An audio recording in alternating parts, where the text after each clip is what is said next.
শপথ গ্রহণ করছে 26-এর ইলেকশনে পশ্চিমবঙ্গে গুন্ডা রাজ খতম করার জন্য বুথে বুথে ডিওয়াইএফআই দাঁড়াবে কি দাঁড়াবে তো?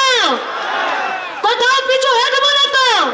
তাহলে আমার সঙ্গে একটাই কথা, আমি বলবো গুন্ডা রাজ, আপনি বলবেন খতম করো। আর এই মাইকের আওয়াজটাকে হারিয়ে দিতে হবে। কেন জানেন? কারণ ওরা আমাদের আওয়াজটাকে হারিয়ে দিচ্ছে। মোহাম্মদ সেলিম মোদী চৌধুরীরা জিতবে না। কেন? কারণ এরা পার্লামেন্টে দাঁড়িয়ে ঠোঁট নিয়ে বলে যে এরা চোর, এদের কোনো অধিকার নেই সংসদে বসার, তাই মোহাম্মদ সেলিম আর অধীর চৌধুরীদেরকে হারিয়ে দিতে হবে। তাহলে জিতবে কে?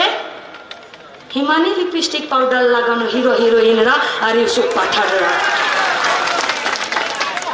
রাজনীতির বিরাজনীতিকরণ চলছে।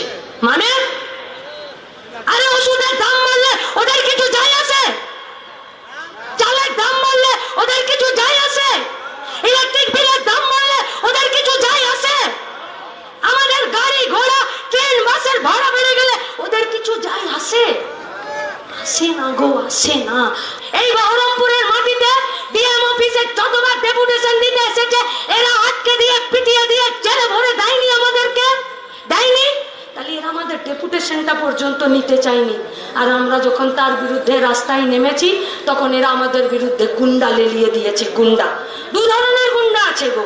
একটা তৃণমূলের চুরির পয়সায় বাগানো আমাদের এলাকার গ্রামের ছেলে মেয়েগুলোকে এরা গুন্ডাতে পরিণত করেছে, এরা আমাদেরকে পেটায়। আর এক অংশের গুন্ডা আছে পুলিশ নাম ওদেরকে, খাঁকি গুড়বুর্দি পরে নিয়ে আর আমাদেরকে পেটাচ্ছে।